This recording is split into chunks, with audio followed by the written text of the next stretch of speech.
legal age, 21 years old po si ating buyer. Pwede rin tayo ng mga locally employed, meron siyang 2 years loan maturity, up to 65 years old po kung bangko. And kung mga self-employed po, ito yung mga sariling business. So kailangan yung business nila nagra-run na at least 3 years na po yung kanilang, nag-exist yung kanilang business. And then, syempre, meron din tayo ng mga corporation, yung mga corporate accounts. Nagtatarget ng corporate accounts, ina-accommodate din po natin sila for purchase. So ano po ang initial requirements? Yun po binanggit po during the PKS, kung naaalala ninyo. So upon reservation, kailangan may dala na po yung buyers natin na photocopy of two valid IDs, proof of income, and yung advance copy ng SPA. So not necessarily po na notaryado yung SPA, pwede po siya advance copy muna. And then later on, isasubmit natin yung notarized.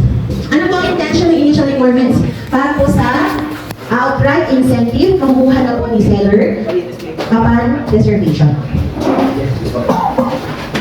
Okay, so meron tayong tatlong financing kay Juraville. So we have bank financing, Pag-ibig, tsaka HFC financing po, or yung Hamilton financing natin, tinatawag natin. For bank financing po, ito po yung mga requirements natin na kailangan hingin kay buyer. So nandito po yung kung local employed siya, kung OFW, mga seaman, mga nag-abroad or based abroad, at meron din tayo mga self-employed, yan po yung mga sariling business.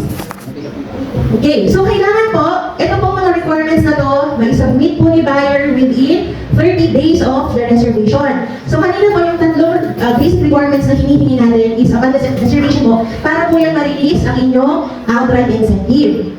Pero po, ito po mga requirements na naka-flash po on the screen, ito po yung mga kailangan natin i-secure sa buyers ninyo, para naman po sa release ng commission. Okay? So, kailangan po mag-push natin yung mga buyers natin na sabihin nito mga to. Okay? So, within 30 days po yan. Ito naman po rin. Okay. So, kung halimbawa po na actually, ang release naman po ng commission talaga natin is every quarter, so every 3 months po. So, pwede po ninyo up to 3 months. Pero para safe po, mas maganda, or we encouraging everyone po na within 30 days, makapag-submit na po yung ating buyers ng complete set. So, meron pong binibigay si buyer, sales and documentation during the reservation ng kopya po or ng list kung ano po yung mga dapat isubmit ng mga buyers natin. Any questions so far for the requirements? So, hindi ko na po isa-isahin yung mga requirements. May question po ba tayo?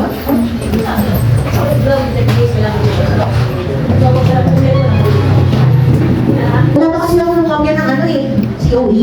Pwede mo to follow na lang. Tatanggapin mo ba ni Sales and Talks yung isang buong docket na yun o hindi? Hindi. Yes. So, kailangan mo kompleto. Ano po yung reason? Bakit hindi mo tinatanggap ng incomplete kahit ID ang kulang? Bakit yung meron mga laki daw? Bigay man daw ng kulang. Upon reservation. Ano ma'am? During tuition basis na po ito, hindi po sila nag-receive ng ano ma'am. Nag-a-access na. Pag nag-submit po si buyer, meron po silang checklist. Checklist po yun. Tapos sabi, ma'am, laki pa po ito. Ibabalik po yung buong docket kay buyer. So, ini-inform po si buyer, ma'am, laki ka pa ng ganito, SPA, laki ka pa ng COE, payslip, and everything. Yan po. And then, ibabalik din po yung buong docket nila kay buyer. Wala po maiiwan kay sales and documentation. Pasok na po yung reservation. Existing na po, naka-encode na po sa system sa reservation. Yung commission lang po ang mapipending. Kasi po, bakit po hindi tinatanggap ng sales and documentation? Kasi po, napipending din po sa kanila yung account. Hindi rin po nila yung forward sa office, hindi rin po ipaprocess ng treasury or ng accounting department kasi nga po, lacking pa po yung requirements. So, matatabak lang po yun sa opisina ng sales and documentation hanggang sa makakalimutan na po sa buong buyer. So, ang inaas na po namin na assistance, syempre, kung po pwede po natin, alagaan po natin, or monitor po natin yung accounts ng mga buyers natin, i-check niyo po yung mga requirements nila, kung kompleto na po syempre, para po ma-process yung commission ninyo. Kasi si Maxas Bayo ni Indian, kulang ng verified team. Dito lang sa kulang verified team. Yung natasabi niya, isa ng commission kasi, para malaman namin, ano na sa team na eh, sila dito isa ng commission. Para malaman namin, wala palang verified team. Kaya nabibigyan nyo na sa pero ang kapit.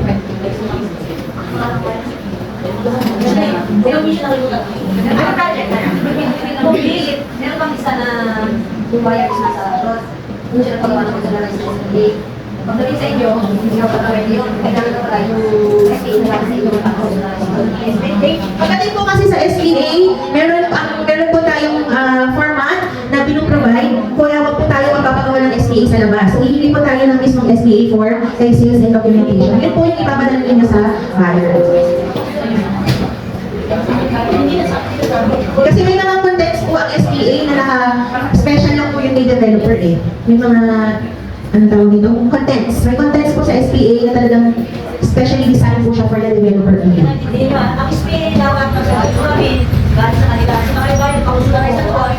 Ganyan niya sa bigyan. Tapos hindi naman ginagawa, hindi naman nakuha.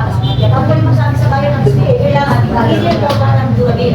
Nagbanyan, wala siya ng ano din ah, kasi hindi nila tatanggapin pag hindi nila kuha. So, inform. Huwag nila, may silang sabihin nila. Kasi sabi ko, bago yung bayan naman sa mga gusto kayo doon. Kasi hindi pa talaga tatanggapin. Wala ng bayan niya, kaya dapat alam niya. Wala kong issue, pag may example lang ah. Pwede ba dapat nagbigyan daw yung pangin Better ba po si Bayer? Kung gusto rin naman po na sumama ni agent yung service siya kay Bayer, pwede rin po. The better. Para mas talagang complete service tayo sa mga kliyente natin. Yes, sir. Hindi kasama din yung sa TTV. Kasama pa yung ITR. ITR? Kasi kami yung ano ba yung sabihin? Pag local employee po, hinihingi po natin is TIR 2316 po. Yes po. Pag local employee, consecutive 2 years po ang hinihingi po namin. Dahil yun din po yung required po ng SACO. Kahit dito yung tayo ng hindi ko kaya pa rin Yung 1904, yun po yung verification once po na malaman kung, para malaman natin kung ano yung team number niya. Pero yung sinasabi ko po yung TIR 2316, yun po yung pag-employ po si buyer dito po sa Apo. Kasi yung 1701 naman po na ITR, yun naman po yung form para po sa mga self-employed po natin, yung mga may business na. Lagay din ba, dapat yung mga agent ko, kaya kayo dapat, alam nyo sa bayo, kasi ang bayo pa lang sasabihin ko kami dito sa sabi. Hindi ba yung nalaman ko lang? Kung akala ko nagsabihin na, palitin na pala, dahil mo lang. Hindi tinitigan ng police, hindi mo lang pinapalang si bayo. Alam mo, okay lang ba? Kaya, ipalang natin yung bayo natin. Sa hindi na, wala po siya. Yung regarding dun sa team daw before daw kasi hindi po po ganun ka-straight. Sige ba? Yung financial institution, kaya baka nakalusot that time. Pero ngayon ma'am kasi, sinama na po dito as part po ng requirements yung team number. Verify lang. Dapat verify lang. Verify lang. Verify. Ang pagkakakomisyon na, ang pagkakakomisyon na. Ang pinagsakomisyon na, hindi na, wala nang kasunod. Pinayot na, wala naman. For example po, for example po, yung client natin, nag-reserve siya, yung kinuha niyang payment term is, yung down payment is 24 months. Ngayon po, kasi nakalagay sa checklist natin, 30 days from the date of reservation, kailangan mag-submit na siya ng requirements. Ngayon po, nag-submit po siya complete. Okay, pero yung unit niya, yung down payment niya pa is hindi pa eligible for process.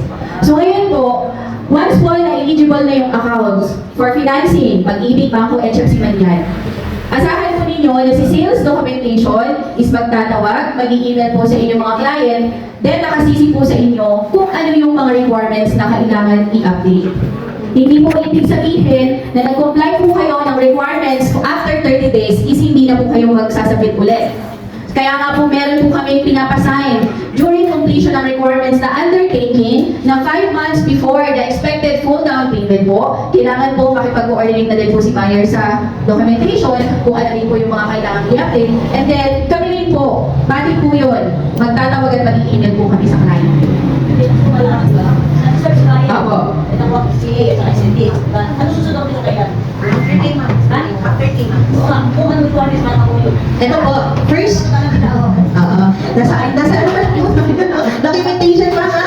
Mamaya yung conviction eh. Pero sige. Sige. Okay, so, so kailangan mag-pwede nyo to ng within 30 days. Tapos sa third month, doon po yung release ng commission nyo.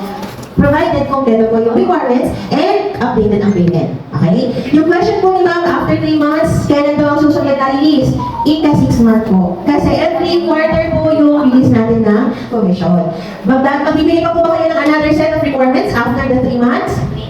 Hindi na po. So pag naka-receive na po kayo ng first release or first batch ng commission ninyo, sa mga succeeding release po, tuloy-tuloy na po yun. Ang susunod na po ng update natin ng requirements is yung binanggit po ni Ms. Risa na 5 months before full down payment.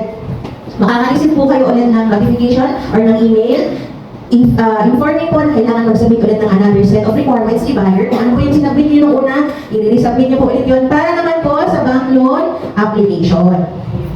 Okay po? Nakikisan na, pero baka yung lunes, kung ano mo. Ibigay mo sa akin yung pangalan ng ano mo para i-check natin. Kasi minsan po meron po tayo mga departments po na kino-consider din. So nakatag na siya sa season documentation, meron po tayong treasury department naman para sa application po ng payment. Updated po ba yung buyer? Payment, ma'am. Yung payment ni buyer. So dapat ang 6 month, ika 6 month kasi may bilis kada time. 7, ika 7 month dapat ma-receive mo yung second tranche ng commission. Yes. Sabi na ulit ito. Sige po. Okay, so any more question po for bank financing?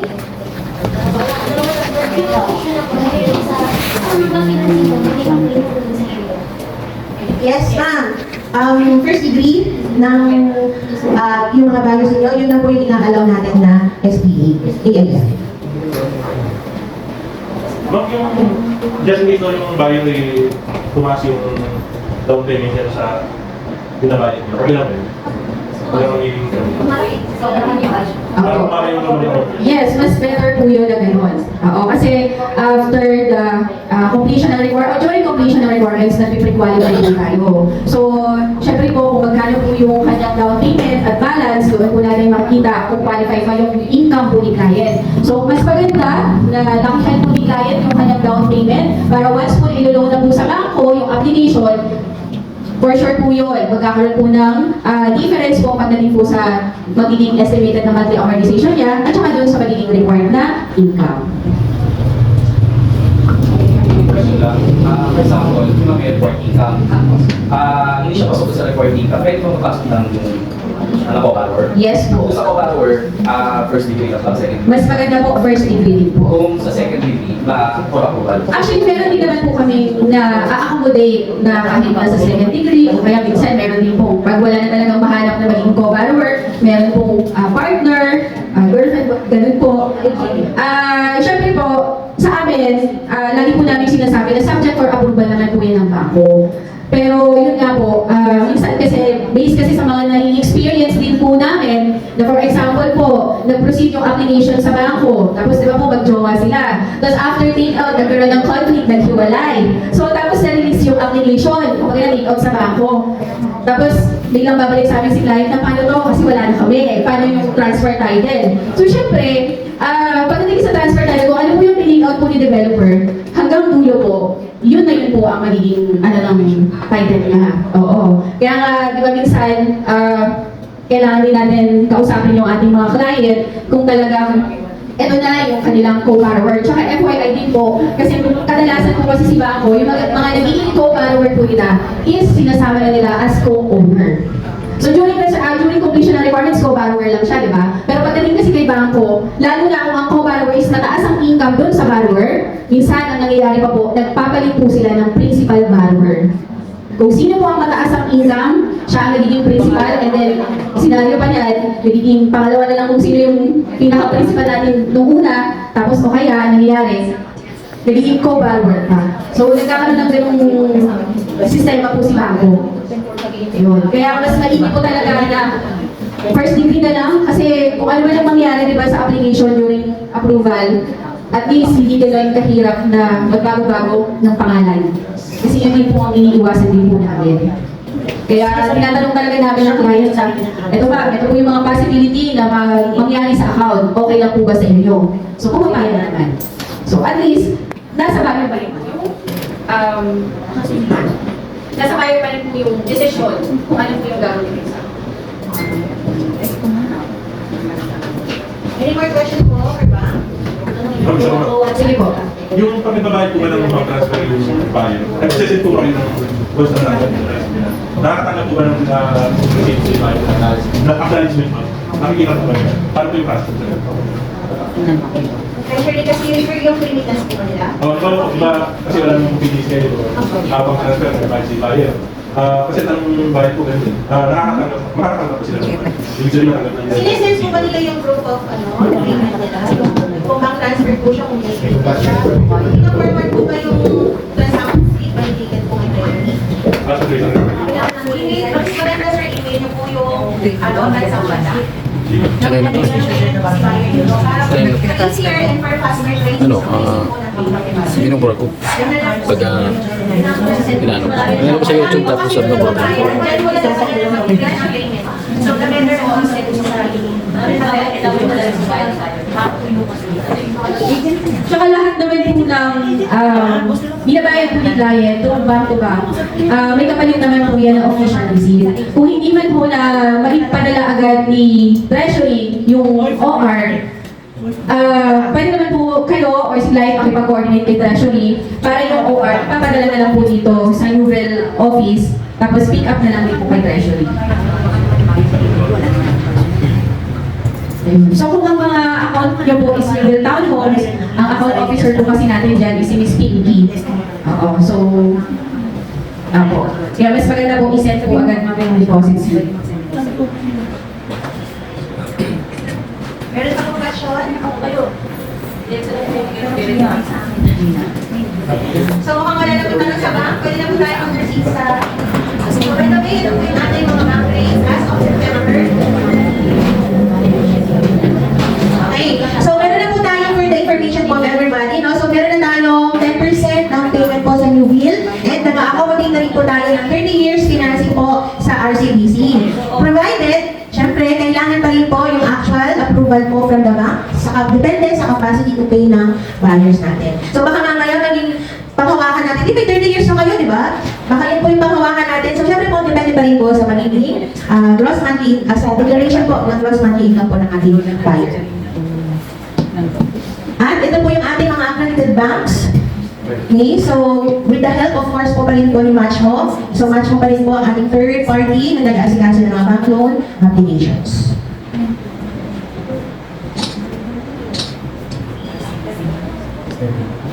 Okay, so si Robinsons, additional pala dito Robinsons Bank. BPI. Additional po dito si BPI na bangko. Okay po. Okay, so let's proceed po kay Pag-ibig.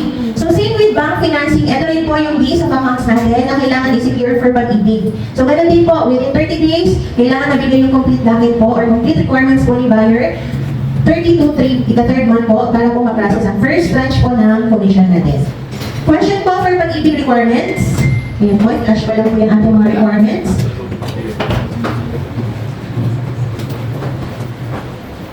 Okay. So, i-discuss na po ni Ms. Risa yung regarding po sa ating pag-ibig policy sa pag-apply po ng DCS o yung Deed of Conditional Sale. Para po maging aware po tayong lahat.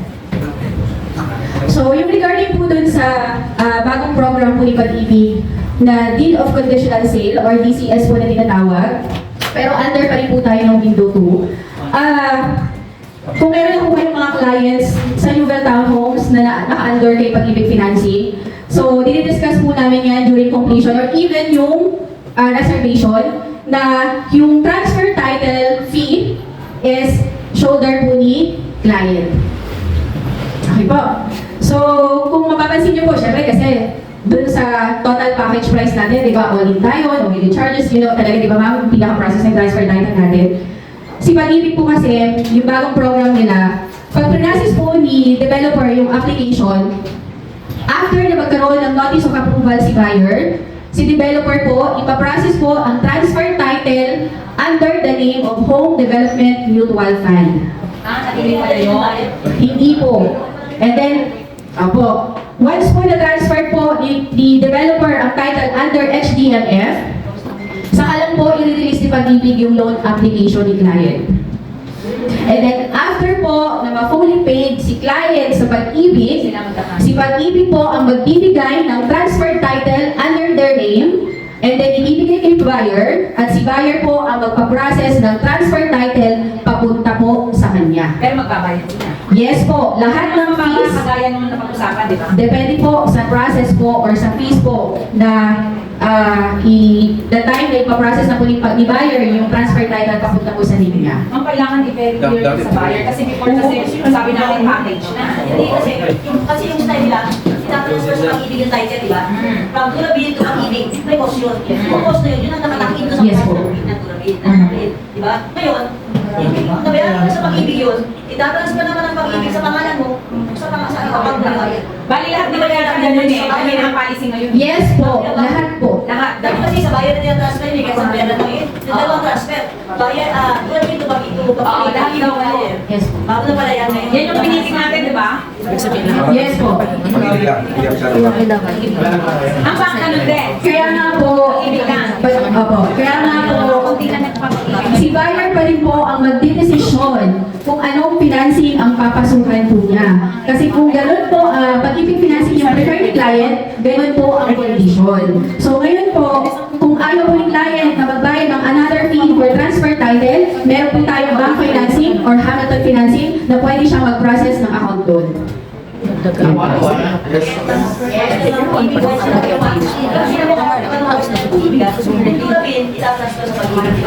Nasa mga dati, ang tulad ang developer, tatas sa pangalan ng bayan, dito ang bayan, ang muna sa pag-ibig ngayon, tapos sa pag-ibig. Hindi nga, hindi ba rin ito pag-ibig na pag nag-arrange ka, hindi ka nakabayad, wala nang problema ang pag-ibig na mag-transfer sa kanilang bayan. Nasa pag-ibig nila, di ba? May isang pag-ibig Kaya, kasi sa pangalan ng bayan, pag hindi natin na sa pag-ibig, mag-transfer pa ang bayan, pag-ibig ang bayan sa pag-ibig. Nasa pangalan ng otherwise. Kaya nga meron silang agency ngayon ng mga foreclose. Oo, yun ang dahilan ng madali lang ang benta. Hindi naman Kaya, wala na yung 1 year redemption period dahil wala sa pangalan ng title. At title sa pangalan ng pag-ibig. Mas decision yun. Hindi, bago lang. Bago lang. Yung tutuma, itatransfer sa bayan yung bagong ano. Ngayon, ginagatransfer mo sa pag-ibig. Pag nakabayad tayo sa itatransfer sa pangalan ng bayan. Yun lang yan effective. Bago lang. Before kasi, window po pa rin, pero contract to sell. Ibig sabihin po, annotation lang po ng title, iti-take on ni pag-ibig yung application ni client. And then yung window one naman po na tinatawag yung retail, yung personal kang mag-a-apply through pag-ibig. And then pag nag-apply ka personal sa kanila, babalik din naman yun kay developer. Si developer pa rin po ang magpaprocess ng transfer title sa pangalan ni buyer. Pero kasi yung bagong program nila na DCS, developer to pag-ibig, pag-ibig to client. Conditional sila. Kaya nga po, siguro binago ni pag-ibig yung program nila na gano'n. Kasi kahit ngayon, si Duraville nakaka-encounter pa rin po ng yes po. So yan po yung iniiwasan ni developer, ang mabuyback. So, wala na po. Lahat po ng developer, o lahat po ng ni pag-ibig, nilabas na po nila yung bagong program nila ng DCS po. July. Wala na po. And then, even naman po aas kami sa ibang developer, ginagamit po nila yung DCS process. Ma'am, DCS process means? Deed of conditional sale po. Conditional. Mas naman sana naman kung may good kayo regarding dun sa magiging cost. Cost po, Transfer ng title. Sabihin yun eh, mas mababa. Sabi the future pa, you get used to pay. Kaya naman nakasino. Di ba nang nag-meeting tayo, mas Pero lower? yung current kasi, wala bang naibigay si pag-ibig as of now. Kasi halimbawa, talaga namang may bayan na talagang pag-ibig ang gusto kasi kung may problema sa bank. Explain lang mabuti. Parang ko lang, paano namin sasagutin? On the current situation, magkano ang sinabi sa inyo? 1%? So, Interest rate is 6%. Pero yung transfer of title, halimbawa, bigla akong nag-cash. After na natin out, naganoon ng pera. Paano ko siya i-transfer? Magkano ang i-expect ko ano? Ang basis kasi natin dito, sir, depende po sa loanable amount na i-apply mo ni buyer, no? So, ang charging po, ang binigay po sa amin na rate ni pag-ibig is nasa 1.5 po para sa BSE or sa dog stamp para sa CLR, 0.5 po transfer tax para kay assessor, and then 2% po para sa RD fees.